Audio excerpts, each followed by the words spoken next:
Hello third form. So in this tutorial you're going to learn how to make your own version of a Lego brick like the one I'm showing you on the screen right now. You're going to use this program called SolidWorks, which is a piece of 3D CAD or computer aided design software, and then you're also going to load your model into a program called Cura, which will get it ready to print on our 3D printer. You're going to print it out and then produce your own Lego brick, like the one I'm about to show you on the webcam there. There we go. There's 4 of them that I've made myself that will snap together, and the idea is that if the whole of the class makes one, we can build a little mini wall. That's the plan behind it. Okay, but really it's just to get you used to using the 3D printers as a tool like any other, and hopefully you can use them for your projects going forward. So anyway, right, you need to start off by going on your OneNote. Your teacher should have already told you where, but you should have a page like this, because although I'm going to tell you the dimensions in the video, this diagram here tells us all the important sizes of the block we're going to build. You're also going to need to load up SolidWorks, and I'm going to show you where to find that. If you're on the school PC, just go to the start menu and look for SolidWorks. A little app like this, you might have to scroll down here, and it should be under S for SolidWorks if it's installed. If you're on a home computer doing this from home remotely, you can actually get onto SolidWorks through college apps, and it's down there, look, but that will only work if you've had college apps set up, which most of you haven't yet. Anyway, open up SolidWorks, and it will look a little bit like this when you guys open it. It should have a menu similar to this one here, and you want to start by clicking on this option called Part. So click that and click OK. Right, I'm going to go fairly quickly through this, but it's very important that you do the steps as I do them and pause the video in between steps, so don't try and remember too much at once. Okay, we're going to start by going along to this little tab called Sketch. All drawings in 3D start as a 2D sketch, and what we're going to do is get the rectangle tool, and you'll see when I select the rectangle tool, these 3 work planes appear. This is like drawing on a table, on the wall, or on another side wall. It doesn't really matter, but I would suggest picking the top plane. So just click on it, and you'll see your view should rotate, so you're looking down onto that work plane, and just click once with the mouse, move your mouse again, and drag out a rough rectangle shape. Okay. Now, if I look at my plan, my Lego brick needs to be 16mm wide, and it's actually 8mm in the other direction. So we're going to make it 16 by 8. We're going to go back to SolidWorks, and you're going to go up here and choose this tool called Smart Dimension. And all I want you to do is click on your longer edge once and move up. Click, no, you don't need to click, sorry, and just type 16 in that box. Click the tick. It might resize. And with the tool still selected, you're going to click on this one, click again, and type in 8. And that has made the footprint of our Lego brick. Okay, let's go back to our plan. So my Lego brick, how tall is it? Well, this is the front, this is the side view. The square bit is 9.6mm tall. So we're going to do our first bit of 3D now. What I would recommend you do, if you click and hold the middle mouse button, so the scroll wheel, if you click and hold it, can you see and move your mouse up and down? It's kind of rotating our views. So we're now looking at our 2D square from the side. Just rotate it so you're looking at it sort of like that. And we're going to go up to this tab now called Features. And what we're going to do, we want to make it into a 3D shape. Now, most of these are grayed out, but the one we want is Extruded Boss. What that will do, an extrusion will take a flat shape and turn it into a 3D one. So click Extruded Boss, and it should be smart enough to automatically pick your outline, but it wants to know how tall in this little box here do you want to make it. Well, on my plan it was 9.6, so I'm going to type into that box 9.6, just a dot, and click the little tick over here, and we have made our first 3D shape. Again, if you click and hold your middle mouse button in, you can kind of view around your rectangle. A few other tips here. If you scroll with the mouse, you can see that you can zoom in and out. And if you hold down Shift on the keyboard while you click the middle button in, Control on the keyboard while you click the middle button in, you can drag your image left and right, which is quite useful. So practice for a minute zooming in and out, rotating around and dragging it left and right, because that will make manipulating your view much easier. Okay, what I'd like you to do when you're happy with manipulating your view, rotate it so you can kind of see the top surface of your cube and just click on it with the mouse so it goes blue.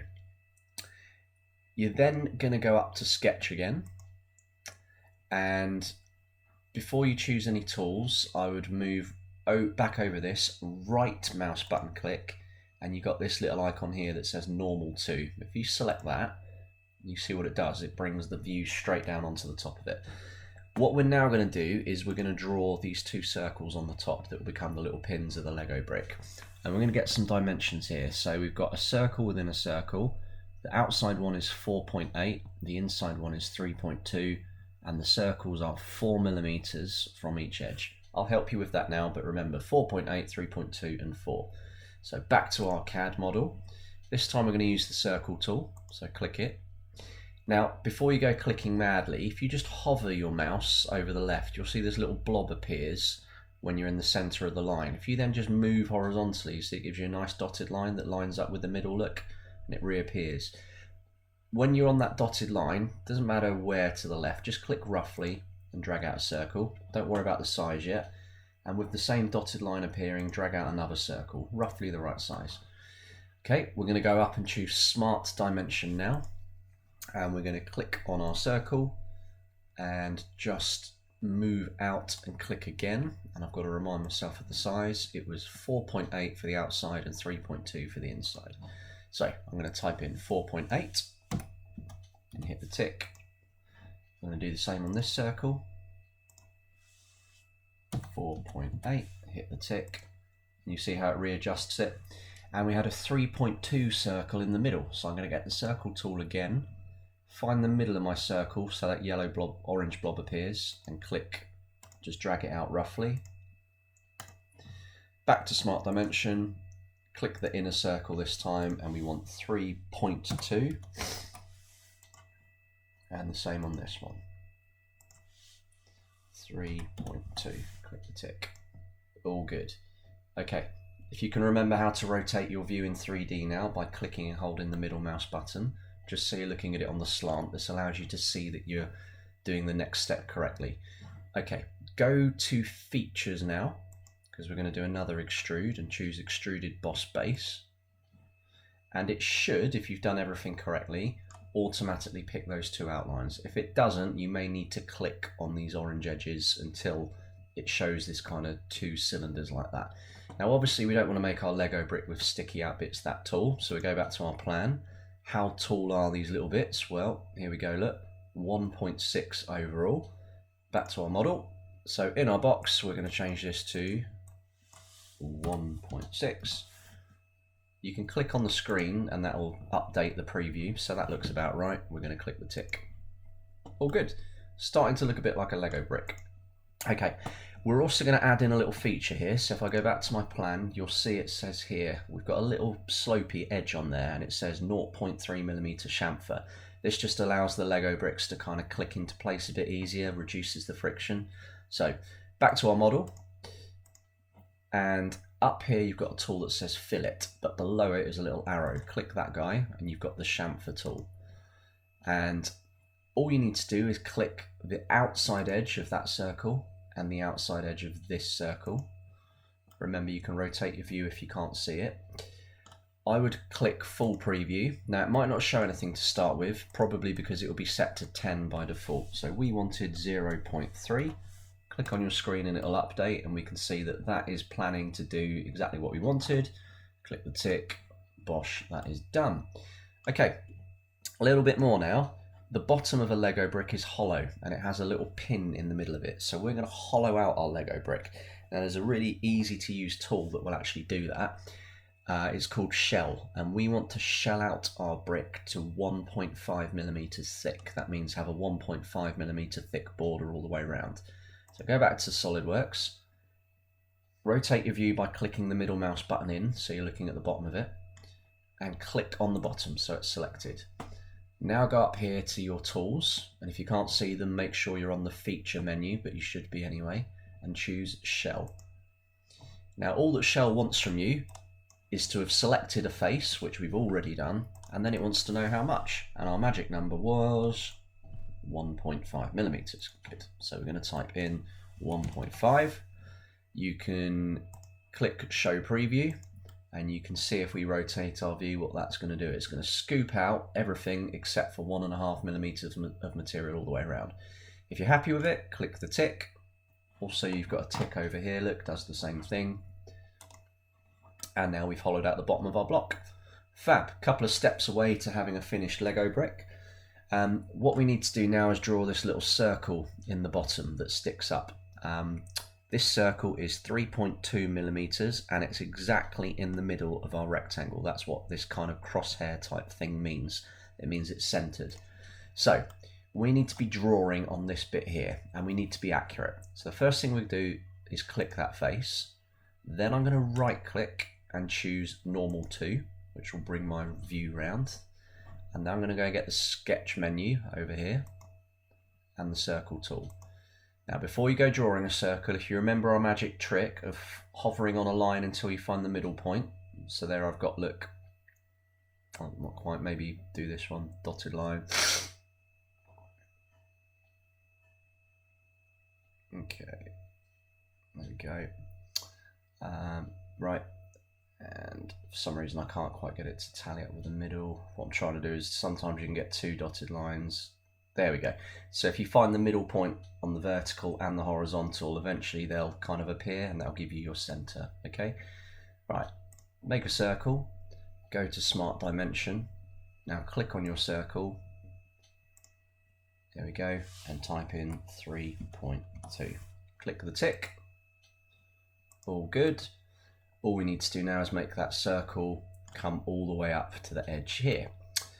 And remember, I'm just rotating my view so I can see better, because when you're looking at something two-dimensionally, you can't tell when it's being extruded towards you. If you put it slightly on an angle, you'll be able to see if it's come up to where you want.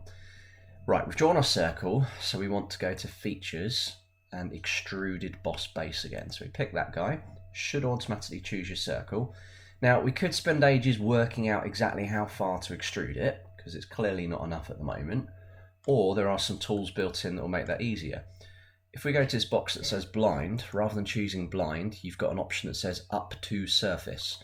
Choose that and then pick on the surface you want it to go up to, which is of course this bottom edge here that's currently orange. So click it and you'll see that has extruded it up to the surface I chose, which is really handy. Click the tick when you're happy and we've now got the pin in the bottom. Now, I have realised I've made a slight rookie error in that I forgot, when I made these circles on the top, I forgot to position them exactly 4 millimeters from both sides. Now you might think it looks about right, and you're right, it's pretty close, but the problem is if they're not exactly 4 millimeters, they won't interlock with this pin in the middle correctly. So we're going to have to go back and fix our drawing. And I've kind of done that on purpose because I want to show you about the menu on the left where you can kind of go back in time. Right, if we hover over these things, you can see things you've made kind of in reverse order. So there's where we made that pole, there's where we hollowed it out, there's where we put the chamfer, and this one, Boss Extrude 2, is where we made those circles. If I click the little arrow next to it, it expands and I can see the sketch where I drew them as well. So what I'd like you to do is select the sketch, right click on it, and you've got this little option up here that says Edit Sketch. Choose that and it will take you back to your drawing. And what's good is we can go and fix things that we might have forgotten to do in the past. So I want to put a dimension between the middle of that circle and the edge and make sure it's 4. So I'm going to go Smart Dimension. Let's pause the video while I sort this issue out. There we go, sorry, I'm running it remotely.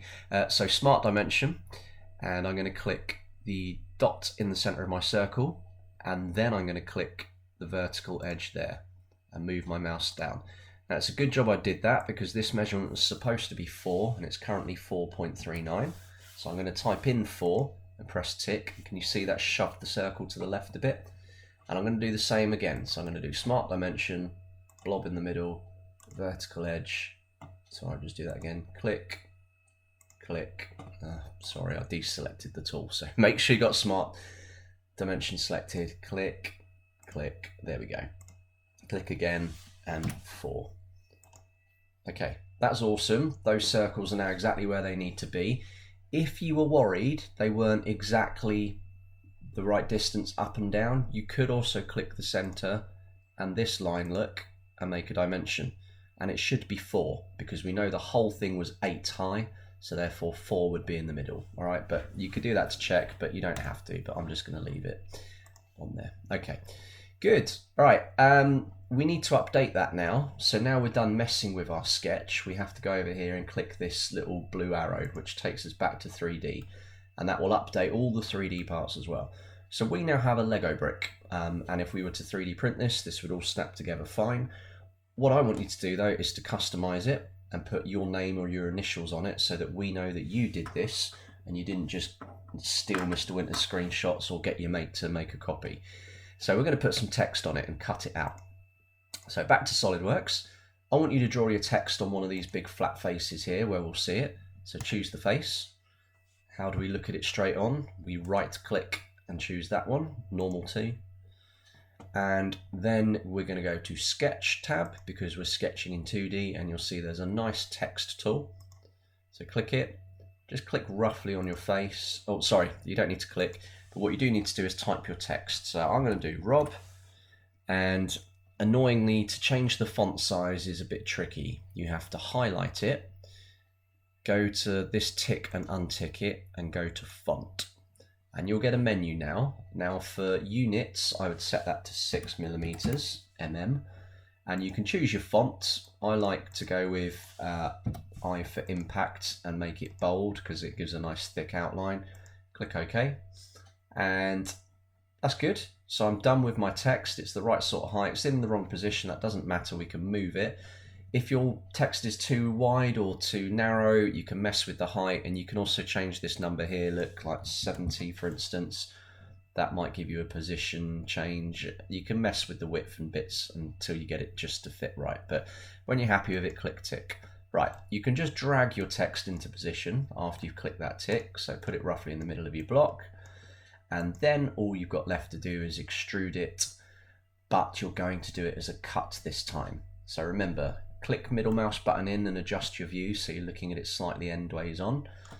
Go to features, but don't rush. This time, rather than extruded boss, you're going to choose extruded cut. Boss is for when you want to make solid objects and add bits on. Cut is for when you want to cut a shape out of another one. We want to cut this text out, so we're going to do extruded cut. Now it's smart enough to have already picked up the text and it knows that we want to cut into it. All we need to do is work out how deep. And I've said in my info here, extruded cut 0.5mm. So back to the model, change this to 0.5, and you don't want it too far because if it's too deep it will cut through this wall here and ruin your part. 0.5mm is fine, it's going in, we're happy with that, so click the tick, bosh, you are 100% done. If you want to be fancy, you can change the color of your Lego brick, and you can go up here. Sorry, this little, I'm on the wrong menu, sorry, ignore that. You go up to this one here that says edit appearance, and it will put this little menu up on the left. If you click on part 1, you can then choose different colors, look, which is quite cool, and you can cycle through all the colors of the rainbow. There are actually all sorts of other things. If you want to get funny with it, you can go to texture look, and there are loads of textures you can play around with, like metal. You could make it polished bronze. Some of them work better than others. Okay. Now the textures won't show unless you have a particular mode turned on, but anyway, play with the color if you want. You can also go to this little TV monitor here and you can turn on real view graphics. Can you see that's added all the reflections? You can put on shadows, and if you put it on the right work plane you'll get a nice shadow, but you may find it slows the drawing down, so it's made it really laggy on mine because it's running remotely. But anyway, get a nice image of it, and when you are done with that Lego brick, God, lag central, I want you to get a screenshot of it. Easiest way to do a screenshot is to do the Windows key, Shift and S on your keyboard. This will bring up the snipping tool, drag a box around it, go into your OneNote, and then all I wanted you to do is paste your evidence here by doing Control V or right click paste. So you've got a picture proving you did it, and I'll do another video for how to put it into this program and how to turn it into a 3D print. So all we need to do to finish this one up is to save our model. Now we're going to save it twice. We're going to save it as a SolidWorks file first, and we do that just by clicking save. And save it somewhere in your OneDrive or your documents where you can get it. I don't want to go into this too much, but if you're on remote apps and doing this from home, you'll have to go to, College Apps, OneDrive to save it if you're accessing SolidDrive from home. If not, you'll have to put it on a memory stick or something, or just save it where you can and we'll work it out later. But anyway, for the rest of you, just save it to your documents, call it your name, like Rob W Lego Brick. Right, that's fine. You've saved it as a SolidWorks file, but you also now need to save it as a different file type, one that is compatible with 3D printing. So we're going to save it a second time by going File, Save As, and this time we can keep the name the same, but we're going to go to this little menu and we're going to go all the way down here to stl.stl file. Very important you save it as an STL file as well, as your name. And you'll see when you've done it right, it will turn it into this weird drawing mode, but that's fine, just click yes. Because STL files are the ones that we can load into this program, which will allow us to ultimately 3D print it. Well done on that. If you followed that and made the Lego brick, that's more than enough for one lesson. It may take you a couple. Next step is to watch the second video and learn how to 3D print it and slice it up. All good.